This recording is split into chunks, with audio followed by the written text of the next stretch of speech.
A 13 on Your Side exclusive this morning. 20 years ago, he nearly died while swimming at Ludington Beach. But the first responder who happened to be there that day never gave up on him. His family never believed when doctors said he wouldn't recover.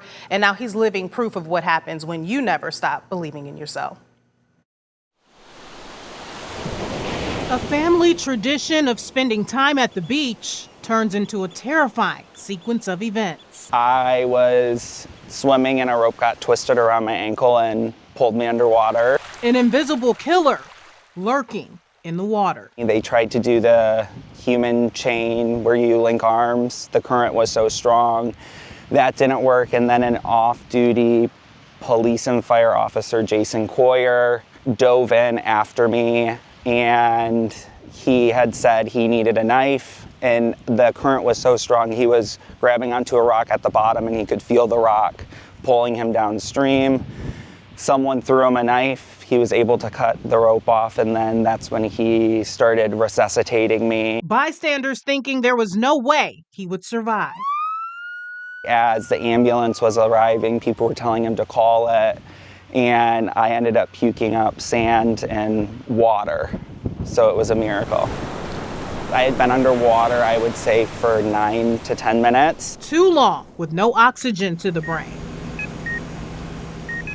They told me I would never be able to walk again, read past the 3rd grade reading level, live on my own, graduate, live a quote-unquote normal life. Mom and Dad said not on their watch. My parents came up with a very rigorous, strict therapy routine. I started therapy at 6:30 a.m. before school started, went to school, left and had therapy into the evening. The next 7 years would not be easy. But without, that rigorous routine and being pushed hard and believing in myself and having people in my community to support me, I wouldn't be where I am today. Defying the odds, reading well beyond a 3rd grade level, graduating college, getting his master's, and now working on his doctorates. Working as a top consulting executive and even at one point living overseas in China. My dreams have far exceeded my expectations. He now lives in North Carolina